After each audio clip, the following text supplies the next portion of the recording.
Hey, this is Post-Production Galen. This is part 2 of a 2-part episode, so if you haven't listened to part 1, we advise you to do so. Otherwise, thanks and enjoy the show. I'm connecting to the internet. Internet. Networking software. World Wide Web thing in a computer today. Computer. Net Surfer Pro. Next is Don't You Know Who I Think I Am, which was my favorite when I was a kid.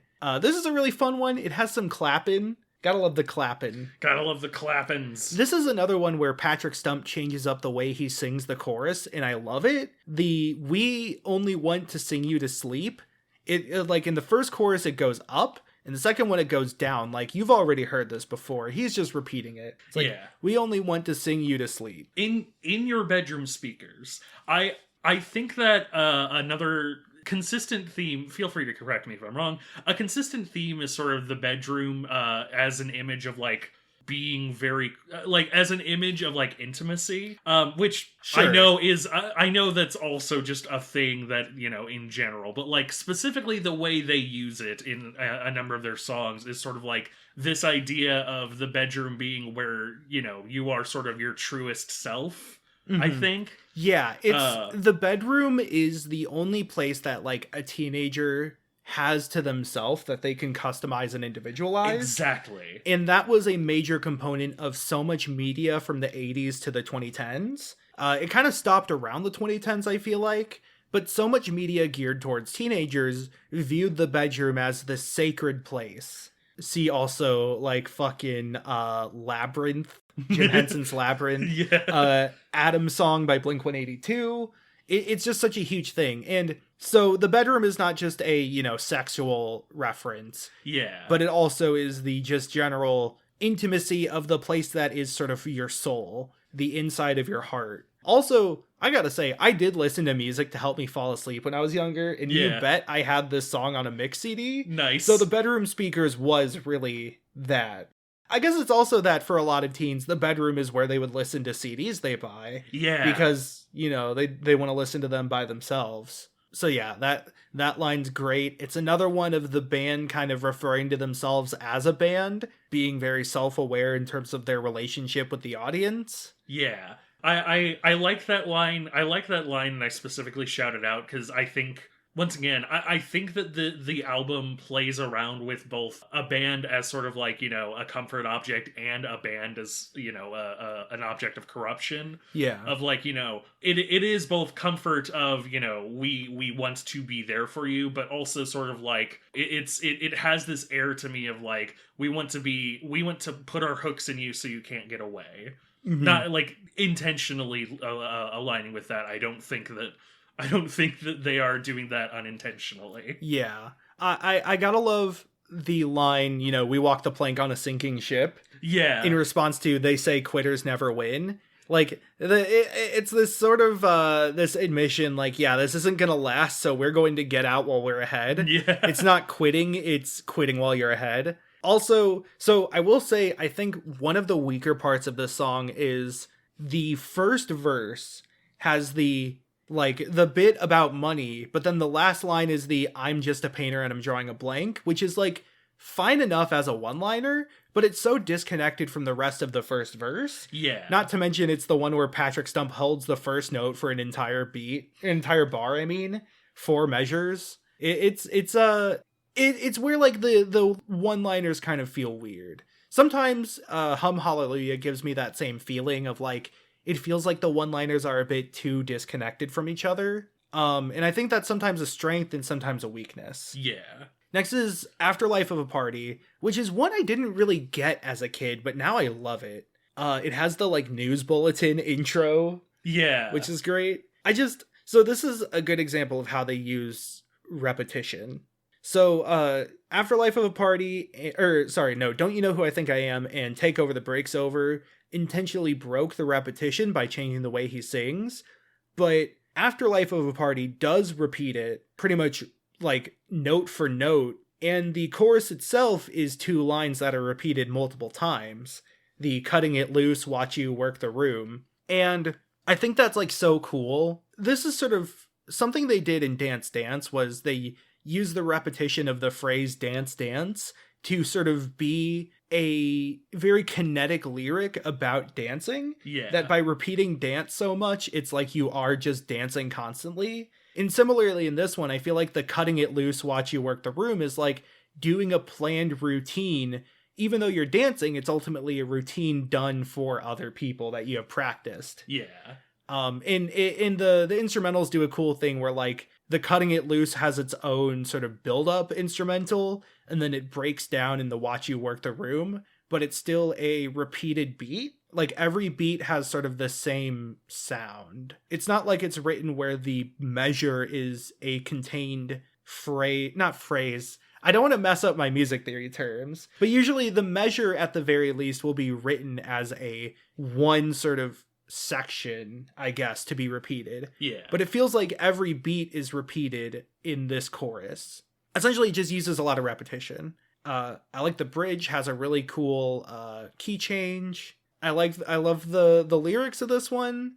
Like the I'm a stitch away from making it and a scar away from falling apart. Yeah. That is the opening line, and it's again fucking banger. Yeah. It's very cool. It's written from the perspective of like somebody watching upon somebody else, almost like it's the audience watching Fall Out Boy. Yeah. It's the response to the previous song, or specifically Hum Hallelujah, which is kind of neat. Yeah. Next is, okay, so this is, I think, my vote for Fall Out Boy's least intelligible song, Carpal Tunnel of Love. So this song is super interesting. You're gonna feel so old. Oh boy. The music video for Carpal Tunnel of Love is fucking Happy Tree Friends.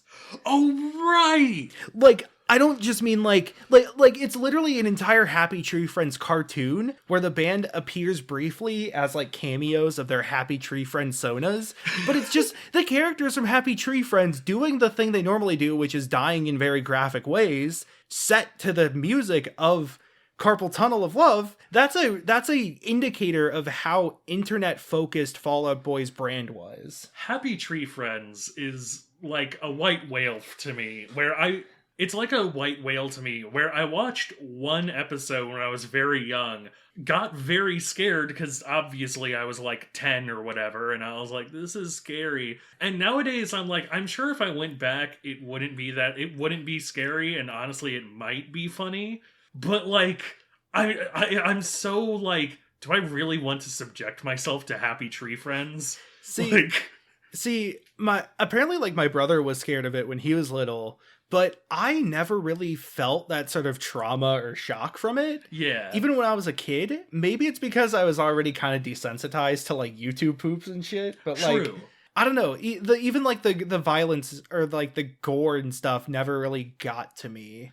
So I'm just that tough. Yeah. I'm just that tough. Big tough. I wasn't scared by Happy Tree Friends. Like, yeah, I know for a fact nowadays it wouldn't freak me out because I watch more, you know, crazy shit. I watch more scary shit on the regular. I watch Manly Badass Hero. He's like, wow, there's a spooky guy. And I'm like, oh man, that is a really spooky guy. But like, you know, the song. Yeah, Carpal Tunnel of Love, I think it's their least understandable song. Most of that is because of Pete Wentz's screaming in the bridge. This is the only song with screaming. He for a while he just kind of did one song where he could do the funny scream. I'm not a fan of this one. It is also the most like Magic Boy of all of them, I think. Yeah. It doesn't really feel like there's a lot of commentary on their position as a band in this one. It just has lines like, we're so miserable and stunning. Like, that just feels very Magic Boy. Yeah. I think that if you're interrogating it, you also kind of have to have some examples. And, you know, as a sort of like, as a song that has some irony, but sort of, you know, is less commentary on it, I think it serves its function, but you know, I like a lot of the other stuff on the album. Yeah, better. like, I don't hate the song. I do think it's one of the weaker songs on the album, just because, I don't know, it doesn't feel impactful enough. The chorus feels too repetitive in this one, but it doesn't feel like it serves as much of a purpose as the repetition in something like Afterlife of a Party does. I don't know, like, the one-liners in this one, like, we shake the hips in relationships.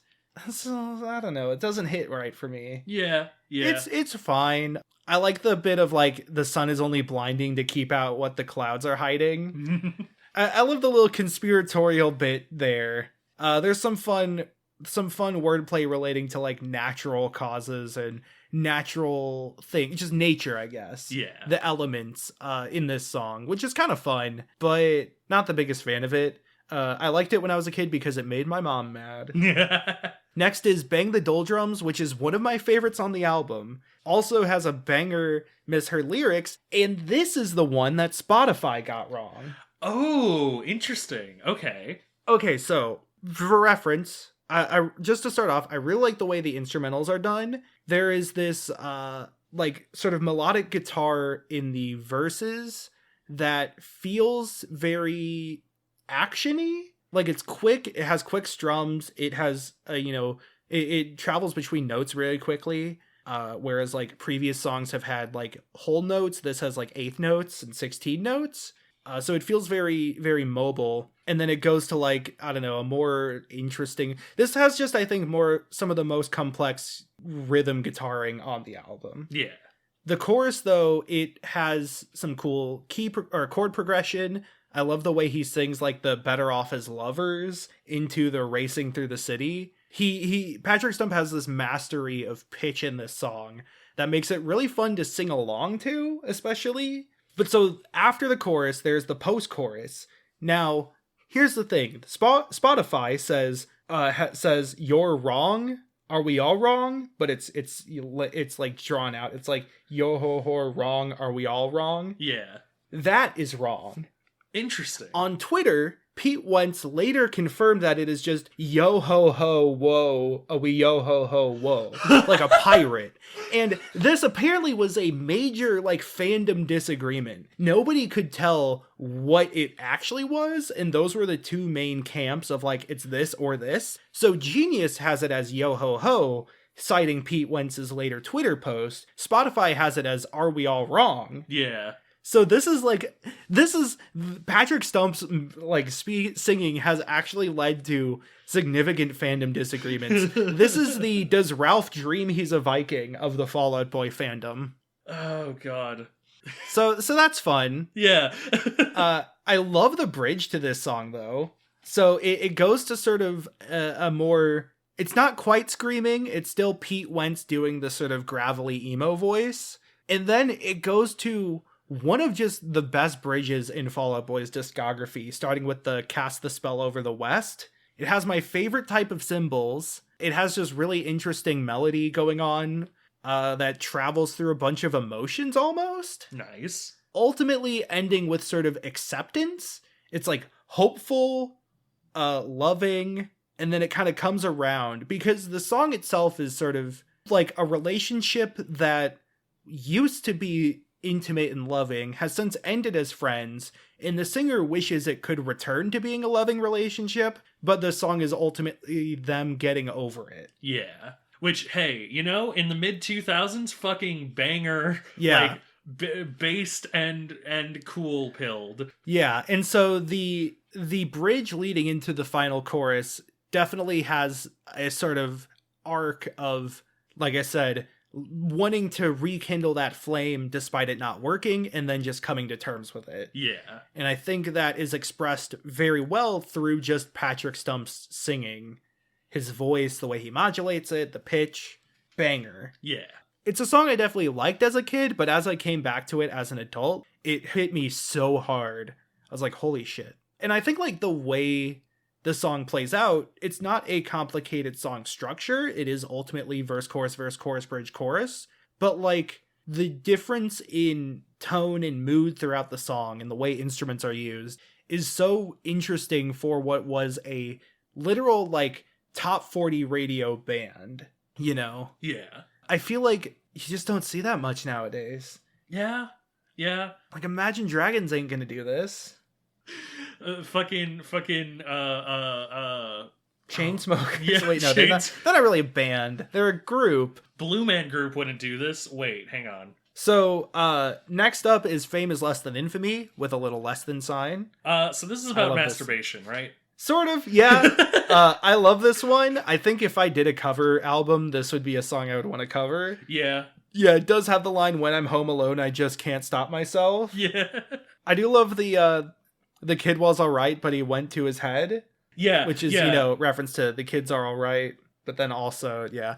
And yeah, I'm alright in bed, but I'm better with a pen. Going back to the I can write it better than you ever felt it. Yeah. This sort of view that, like, they're much better as writers than as, emotional connections IRL with people, or sexual connections in this case. Yeah. It's so good. It doesn't feel self-depreciating. It feels sort of like, it feels it's funny, but also it feels intimate in a very fun and interesting way. It's an admission of limitation, but a glorification of what you can do, while also just being a good sex joke. Yeah. yeah. I love the I'm addicted to the way when I think of you, there's too much green to feel blue. Yeah. Good use of color metaphors there. Also, just like, this is a very punk song in terms of the guitar and drums.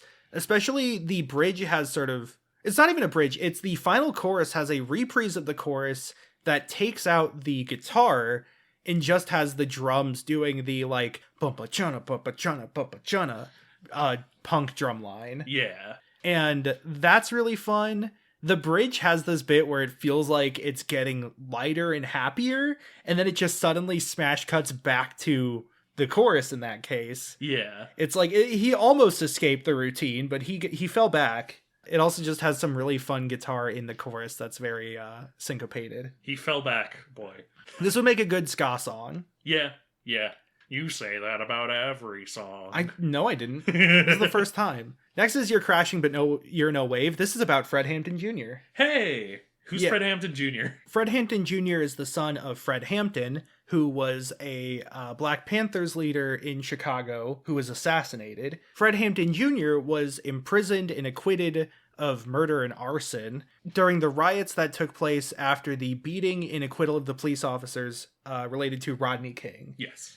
And Fred Hampton Jr., everything points to him basically being framed for the charges he was given. And he was later payrolled in 2001, but his sort of imprisonment, despite, being innocent, more than likely, led to this song, which is a dramatic, story-driven song about a lawsuit, essentially written from the perspective of the prosecutor. Yeah. All of it is framed from the context of, like, the court essentially being a formality. Like, the line in the chorus is case open, case shut, but you can pay to close it like a casket. Yeah.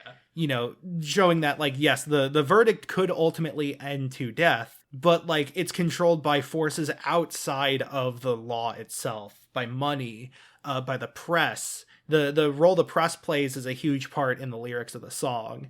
The position of the lawyer, the whole, like, first verse is the attorney is too polished. He's dressed to the nines, he's practiced, he's so confident that he read the morning paper the next day to see the headlines about his case, And then I love the United States versus disbelief. And then in the second verse, the second pre-chorus, there's also the too well dressed for the witness stand. Like, the whatever witness was testifying that, Fred Hampton Jr. was guilty was way too like fishy of a witness to be called up. Yeah. One, this has possibly my favorite line, at least my favorite opening line of the album, which is the DA is dressed to the nines. In the mirror, he practices all his lines. Specifically because, if you don't know, when people tend to take drugs, at the very least in sort of, trope-like media, you usually do cocaine on a line on a mirror. Oh, okay. And so, while I don't know if this is a literal direct allusion, to me that kind of reads as a sort of, as a admittance of hypocrisy, essentially, of like, this is some well-dressed, like you said, it's too fancy of a prosecutor for, such an obvious case, essentially. and it sort of highlights the hypocrisy even more. This also has the fucking excellent line of the press prays for whichever headline's worse. Yeah. Which is, you know what? I think right now that kind of rings pretty well in the year of our Lord 2023, February 18th. Recent events that I won't get into. I think that's a line that still holds up today. Yeah. Definitely just want the want the money, want the controversy. Yeah, want the attention. Gotta really dig in on the controversy, not necessarily the people who it affects. Yeah. This is again, banger song. Love this song.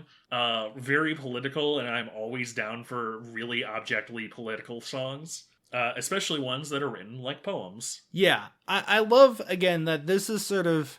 It's really the only narrative song on the album, but what a narrative. Yeah. That's You're Crashing, But You're No Wave. Next is the original final song of the album. So this album was released in multiple regions, and this was the first final song on the first release in America. There are other extra songs that are on the version that's on Spotify because they were added later in other regions and ultimately came back around in the deluxe edition. So I've got all this ring in my ears but none in my fingers. It's another one of like Fall Out Boy's weird twisted relationship songs that aren't necessarily not love songs but don't feel quite like they have the weight of a love song, you know? In this one, I mean, it's you're a canary, I'm a coal mine. However you want to work out with that, because sorrow is all the rage. For some reason that always, I know what reason, that always makes me think of the mini golf episode of Gravity Falls, where they have Big Henry. I always think of that now when I hear that line. Yeah, it's pretty funny, except it's not. I do love the tell the boys where to find my body as well. But yeah, the chorus goes, the truth hurts worse than anything I could bring myself to do to you, which is interesting. It's like not saying that they would hurt you, but of the things that they can do, the truth is the worst one. Yeah. Whatever the truth may be infidelity, maybe that they don't love them anymore. Don't really know. What if the truth is what they call their knife? They're like, if I stabbed you with the truth, it would hurt more than anything else I would want to do to you. Yeah. But that's just a theory. A music theory. Like, it's not a toxic relationship, but it's also not a healthy one. And there's a lot of Fall Out Boy songs that skirt the line lyrically to deliver this sort of snarky, aloof persona. Yeah. It's a relationship that is floundering and going to fail, but it doesn't feel like there's one specific... It feels like, obviously it is from the perspective of, like, the band, and so you get their perspective on the situation, but it feels very much like there's always more to the story. Mm-hmm. And we're just getting one side of it. Yeah. So this was originally the final song. I'm not going to address the final line, but I will note that the bridge goes from what is another sort of dramatic song with like really deep booming horns into this jaunty piano bit, kind of reminds me of like You're the One That I Want. Yeah. In terms of it's like very quick piano strokes. He even goes a little bup bup bup bup.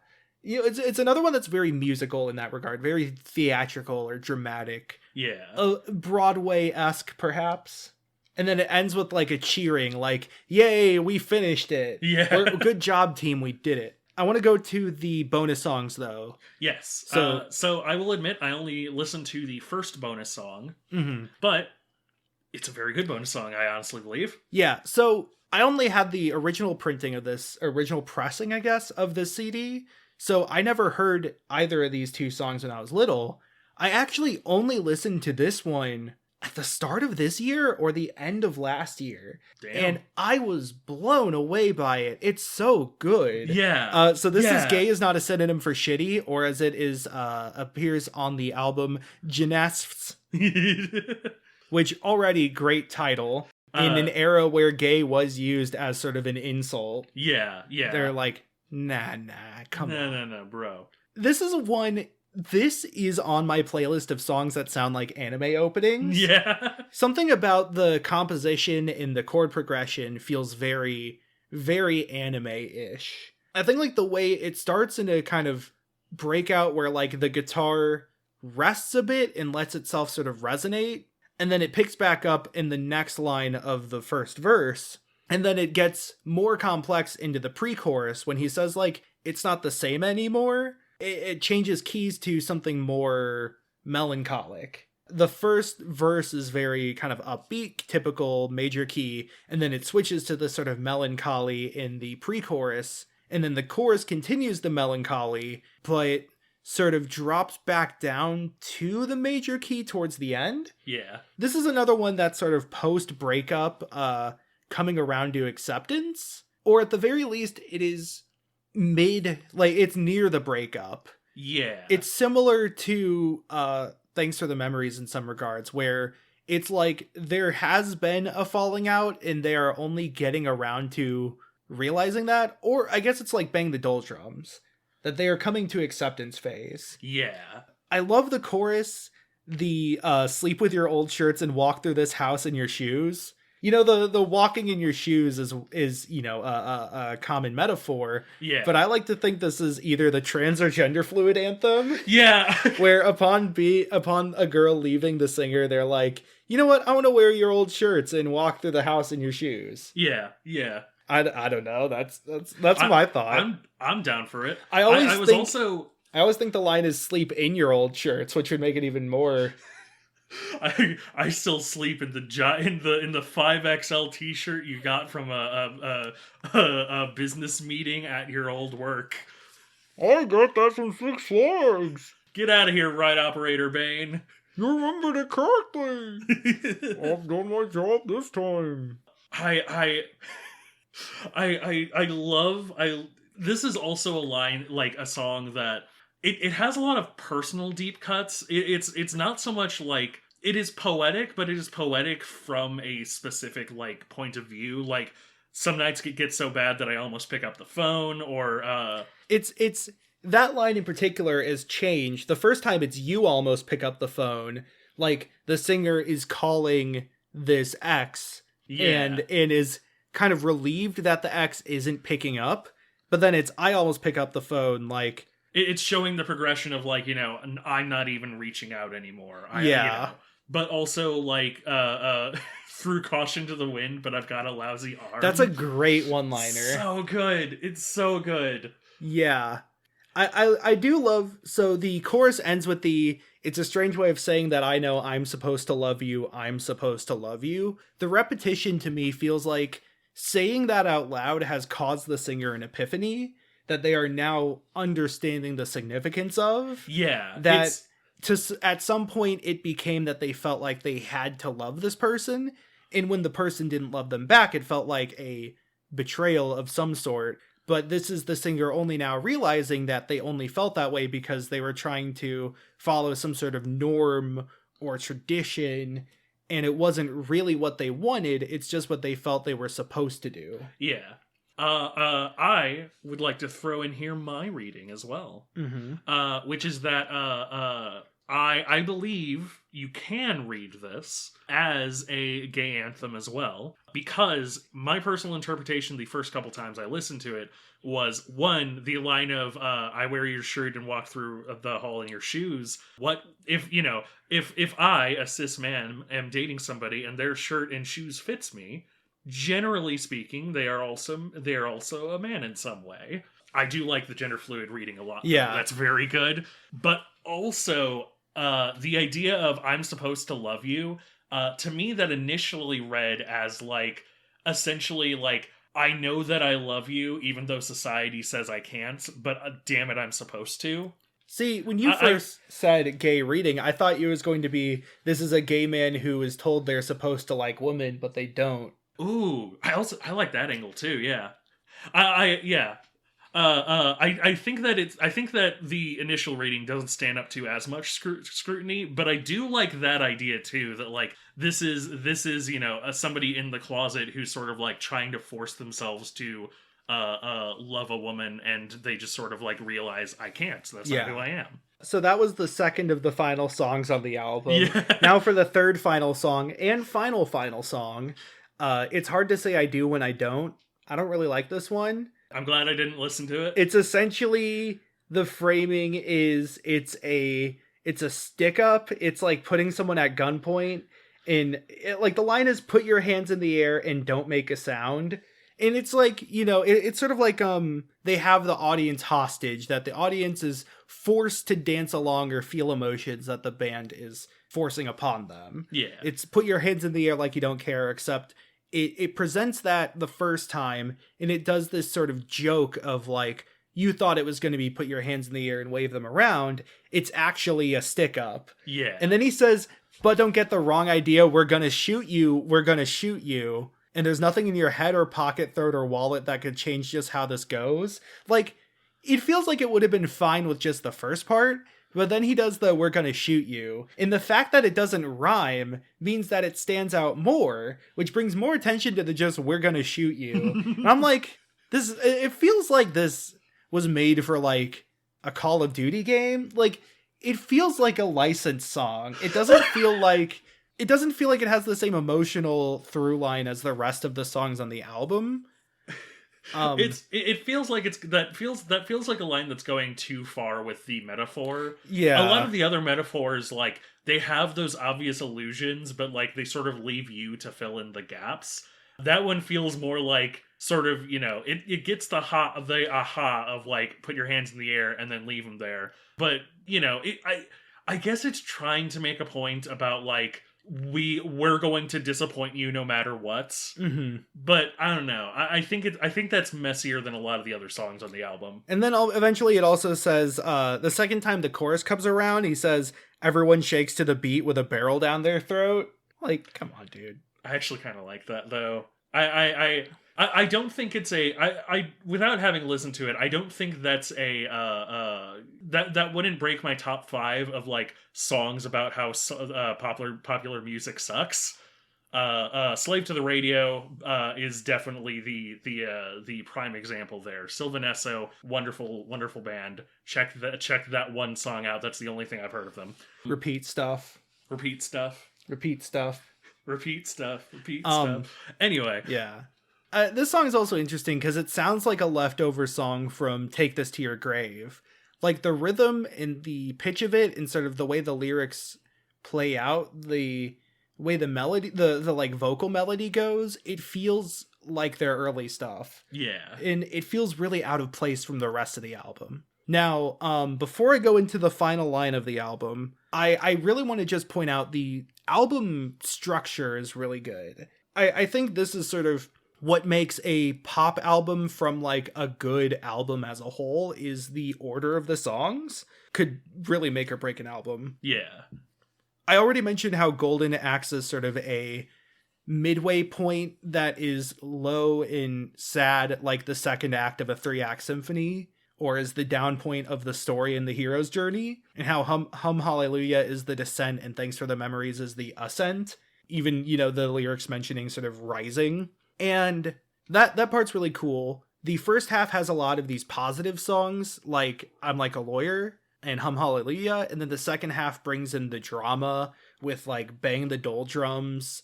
That's not really drama, but I guess Fame and Infamy and You're Crashing But You're in a Wave are very dramatic songs in terms of like music composition and lyrics. Yeah.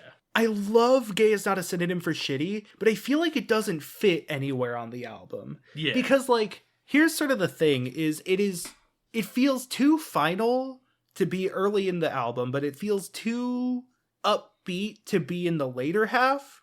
It's not quiet enough to be in the middle. And I've got all this ringing in my ears, but none of my fingers is the perfect finale. Yeah. It has the like crowd cheering. It has the final like dramatic horns going into the piano. Like it works so well as a final song that I feel like Gay is Not a Synonym for Shitty just doesn't have a good spot to go. Gnaspus is a kind of quintessential bonus Isn't song. that where St. Peter came from? Yeah, St. Peter of Gnaspus, of course. Gnaspus is actually my nobody name. Sure. Yeah. I mean, it's a great song. I just really wanted to get that out, that I feel like I don't know where I would put it if I had it in the album from the start. Maybe just like right after You're Crashing as a penultimate song. Yeah, I don't know. Yeah. Okay, so the final line of the album. I've been teasing this for so long. Now press repeat in the fucking old ass text to speech sound. This really scared me when I was a kid. Happy Tree Friends? Fine. Impervious. Now press repeat? Fucked me up. I did not want to listen to the end of this album because I was afraid of that line. Yeah. Yeah, that's fair. As like kids, we never really listened to the end of albums. We would always just play it from the start or only play the hits. Yeah. And sometimes I would dig through the album when I was making like mix CDs. But yeah, just that line is so surprising, out of nowhere. It comes after a bit of silence even, so it's kind of like a secret track, but it's not. And yeah, it's a robot going like, now press repeat. And this is, I think, the reason I wanted to talk about this album. Not only because it's, top 3 favorite albums, but because I legitimately think the album as a whole has meaning that a lot of people don't talk about. So, Infinity on High. I want to note first that the album cover is like a bedroom. It has like a closet or a doorway in the back. The walls are painted. You can very clearly see the roof sort of steepling. And then it has a sheep with like wings grafted onto it. It looks almost like a taxidermied sheep. I'm not sure. It's probably just some sort of visual collage.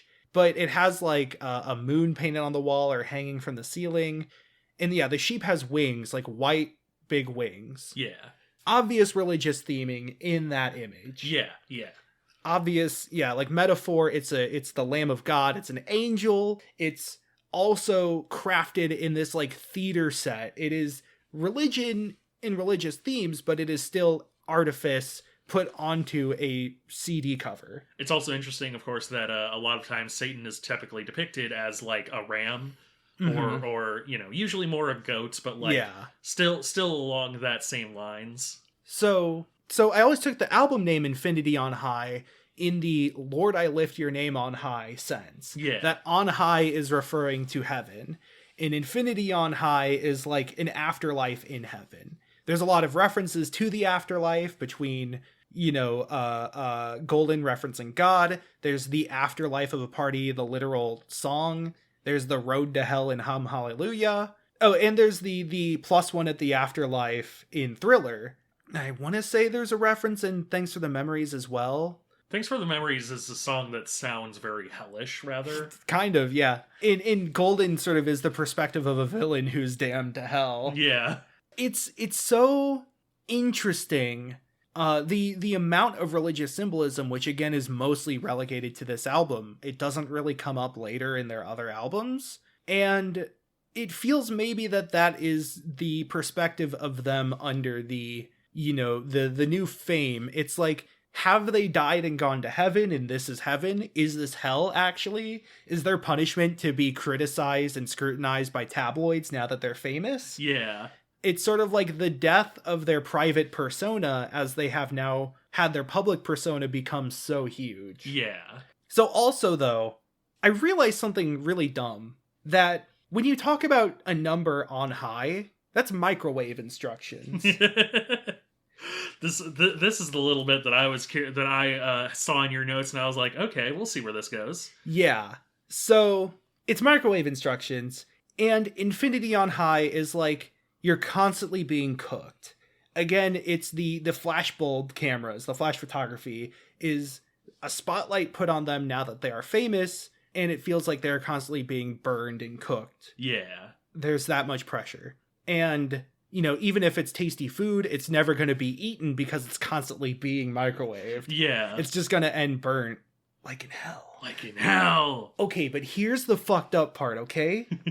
You know what happens in a microwave? There's a turntable that spins. Yeah, all right. Now press repeat is a command to the listener to repeat the album such to continue the revolutions of the CD. The microwave is literally, instead of the turntable of the microwave, it's the CD spinning, releasing their emotions and thoughts outward to be consumed by somebody else. Yeah. It is a prepackaged meal that somebody like then heats back up in their home, but to fully move past it requires ending the cooking period. Yeah. So to leave it on high for infinity means you're always cooking it, never really letting it go away, always just in your house. So the infinity on high is performed by pressing repeat, and that's why there's the robot telling you to now press repeat in a way that sounds like a subliminal message.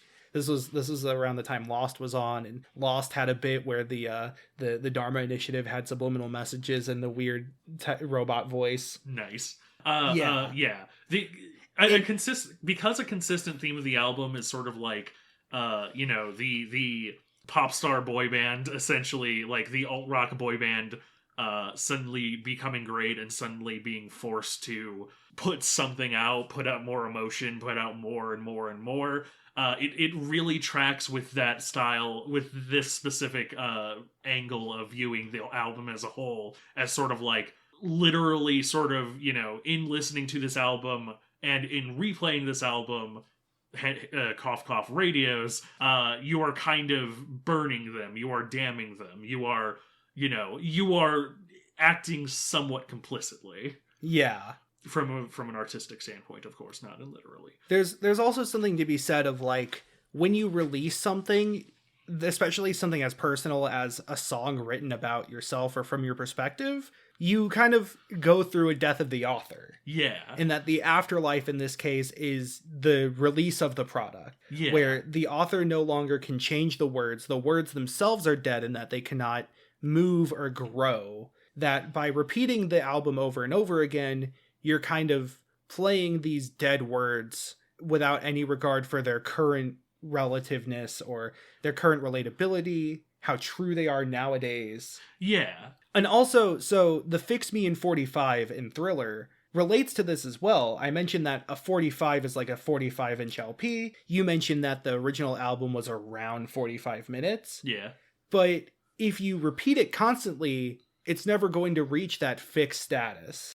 That if the goal is to fix them in 45, you are just extending it, whether it's endless therapy sessions or an endless playthrough of an album from somebody who's going through some stuff. You're just spinning your wheels, as it You're were. just repeating the sort of the not negativity, but the misery, I guess. Yeah. It's It's the album is weirdly conceptual for a pop punk album. Yeah. There's a I'm going to say meta narrative in the literal like sense of meta being outside of the text. Yeah. But there's a meta narrative of like essentially the message that at some point you will have to put it down. Mm-hmm. And like a lot of the songs explore that because a lot of the songs are like, we could be put down because fans stop listening. We could be put down because we literally die. We could just stop making music at some point. And so, all bands eventually end. All music eventually has to end, and that's what makes it beautiful, TM. But like, it's both a lament and a celebration, and it sort of leaves you with a message of like, you can always come back, but don't linger too long when you do. Yeah. Again, like, I think there is this perspective of pop punk being just a bunch of sad magic boys who are, selling themselves to, like, teenage girls and stuff. Yeah.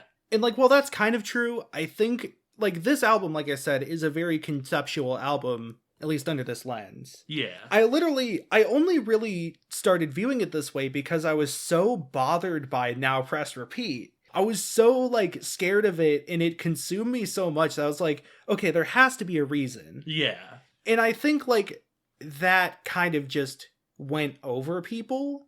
Like, this album, it deserves to be looked at in the same way, like, Revolver does. Like, this is, in my opinion, a really, really top-tier album because not only is it representative of its genre, and it's really well written and all this, but, like, it has a purpose, it has a point beyond just being a collection of pop songs. It's sort of like how American Idiot had all these radio hits, but that kind of overshadowed the album as a whole when the album was written to be a rock opera. Yeah. I think similarly, there's a lot of interesting elements to listening to Infinity on High as a whole that are overshadowed by things like Thanks for the Memories and This Ain't a Scene. Yeah. Something that I thought about quite a bit while listening to this album as well is that I think that a lot of Zillennials, specifically sort of like, the much younger millennials and the older Zoomers that at least I sort of fit into, and you kind of fit into as well. You're technically a Zoomer, but like I'm Millennium Z. Yeah, we're both on the precipice of both. And so like I think what a lot of us don't realize is how young 40 is. Now, like, I will specifically say that 40 is old when I am making a point. I believe that 40 is both young and old. Age is a number that's complicated. Well, don't say that. I said age is a number that's complicated. That's a value-neutral thing. That's one sentence. It's not two sentences with a period. Yeah.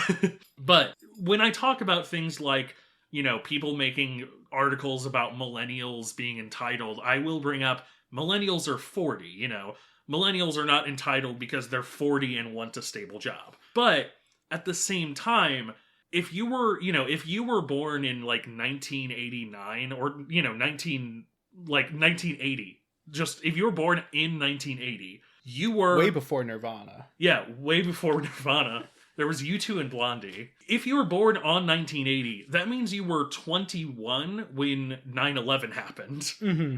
And like, if you are around our age, consider yourself at 21 versus now. Like, I am 26, almost 27, and I consider my 20 to 21-year-old self really young, like really inexperienced. And so, the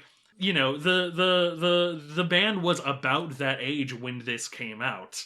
And so, to have a lot of that pressure while being technically an adult but still very much figuring things out, I think sort of, sure they're crying all the way to the bank, but that is still sort of like a really unique pressure to be under, a really unique situation that like I don't know that I personally would have handled as well. Yeah, I mean, Pete Wentz really didn't. I didn't want to go into it too much because it's not super present in this album, but he has had like drug problems in the past. Yeah. A lot of things that are very like content warning. Yeah. And that has appeared in Cork Tree and it appears again in Foliadu. But yeah, so they really didn't handle this that well, all things considered. They're alive though. Yeah. And that's really good. Pete Wentz seems to be doing all right nowadays. And the band is, doing all right. Patrick Stump still can't enunciate. Yep. Mm-hmm. We're going down, now. Yeah. But yeah, so it's the stress of it is very much something that I think comes through in the album in both a positive way, but also sort of like in the same way of, a big point of this is sort of that they aren't happy. They're trying to make you happy and they're trying to make themselves happy, but none of us are exactly there yet. Mm-hmm. You know what else gets really hot and rotates infinitely? The Earth. Yeah. Today's episode is sponsored by climate change. Sponsored by climate change? No. Yeah. No. Yeah. Overall, 3 out of 10. Good album. Not as good as Since I Left You. I give it a light 7 out of 10. No, yeah. I love this album. There's not much else to say. It's a fantastic album. Honestly, the 2 albums on either side of it are also very good. Not a huge fan of most of the rest of their discography, despite being a big Fall Out Boy fan. Yeah. But I feel like that's how a lot of people around my age are with the band. They're like, oh yeah, Cork Tree is great, Infinity on High is great, Foliadu's fine, Save Rock and Roll is and then it just gets worse. Yeah. And it's like, oh, what about Take Me to Your Grave? What? What's that? Yeah, That's the side one Flip Me Over album. I don't know any of the other songs on it. It said, I know I'm not your favorite record. They were at least self-aware back then. Yeah.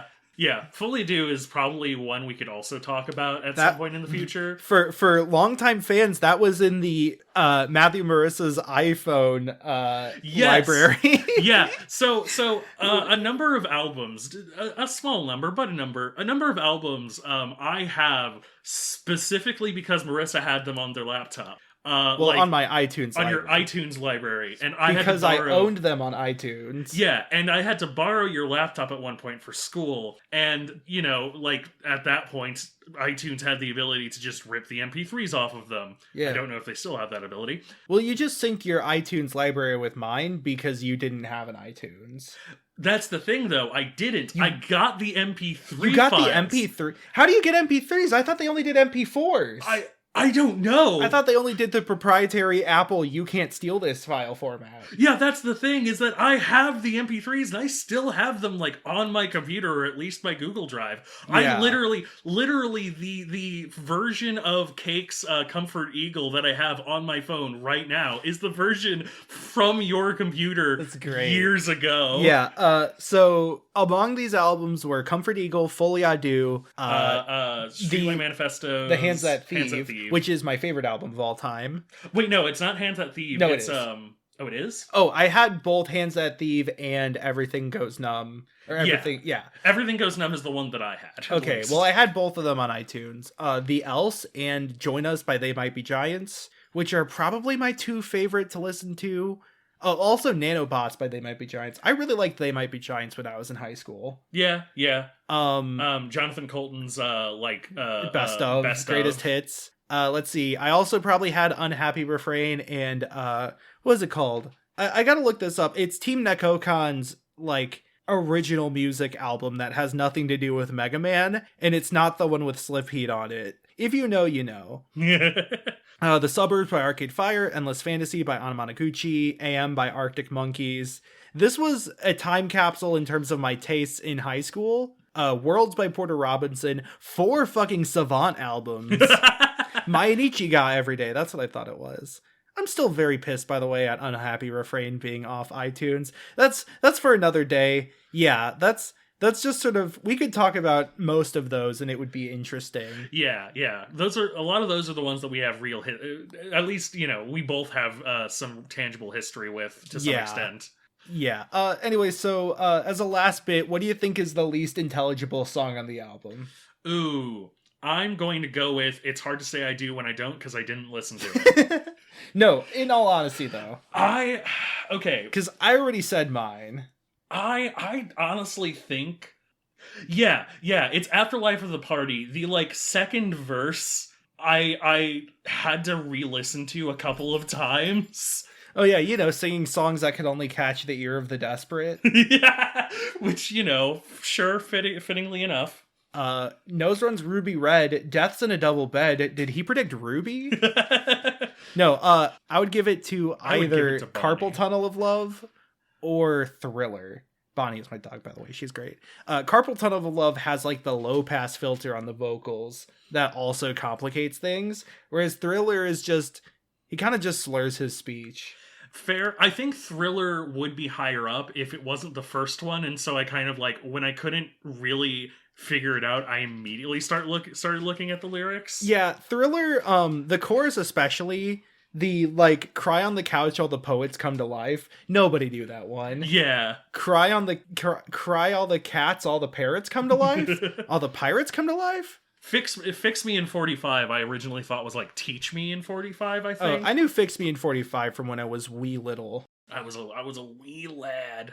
Also thought it was Car Crash Honks. Long live the car crash honks. Hey! The honks right before the car crash. Ah, that's pretty good, actually. I also didn't even mention one of my favorite lines on the album, which is crashing not like hips or cars, but more like parties. Nice. Off This Ain't a Sane. Sometimes I thought it said crashing not like hipster cars, which is also funny. Damn, those hipster cars suck ass. Goddamn hipster cars. Oh, I drive a Maserati. I don't know what hipsters drive. I don't know what hipsters drive. They don't. Yeah. I guess nowadays... They drive like an Oldsmobile? Yeah. I drive a Ford One. The first car that Ford made. I guess nowadays, hipsters / derogatory drive Teslas. Oh, I don't want to think about that. Yeah, it's hipster. Did hipster culture kind of just morph into like tech bro culture? Yeah, especially because all the hipsters lived in Seattle, Yeah, in San Francisco, and were white. Yeah. Yeah. God. Anyways, we're in the disintegration stage, so it's time to wrap this up. Thank you for listening. You can follow us on any podcasting platform you like. Give us a like, give us a rating, give us a review. Let us know how we're doing. We'd love any feedback. Also, let us know if there's anything you want us to cover, or otherwise just check out things we might be interested in. You can follow us on Twitter at NetSurferPro, where we talk about, where we post tweets about our upcoming episodes in the form of little teasers. We do have a few episodes planned coming soon, so there will be some new teasers coming up with this episode. You can also follow me on Twitter at Twackaroo, TWAKAROO, where I tweet my takes and updates on projects I'm working on. And I also tweet when I go live at Twitch, at twitch.tv/twack. I stream weekdays, and I've been streaming Hi-Fi Rush. It's a really good game. I've also been streaming a lot of Hitman Freelancer, because that came out, and that's really fun. Otherwise, I stream a lot of roguelites, competitive games, and some single-player games here and there. The next single-player game going to be I almost said Hitman 2, Pikmin 2.